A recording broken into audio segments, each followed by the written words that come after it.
Morning mga kahilot, muli ang inyong lingkod, Kahilot John. No? So ngayon naman ay pag-uusapan natin na ikaw ba ay nakakaranas ng frozen shoulder o shoulder pain, masakit ang balikat.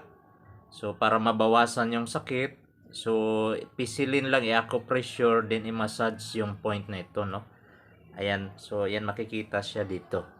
Ayan, no. So isang daliri mula dito sa linya, sa daliri na to, no, sa huling daliri natin. So isang daliri ang pagitan, yung point na to. So ito ay didiinan. Yan. At least 20 seconds. Hilot, pinag-uusapan natin yung acupoint o acupressure point para sa frozen shoulder o shoulder pain para mabawasan ang sakit. So, pwedeng diinan natin ito at least mga 20 seconds up to 45 seconds and or 1 minute, at pwedeng gawin pa ulit-ulit ang proseso hanggang 3 minutes to 5 minutes. So didiinan lang yan.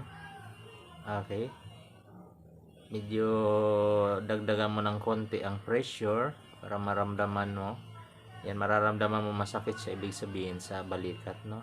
Then i-massage. So kabilaan yan, no.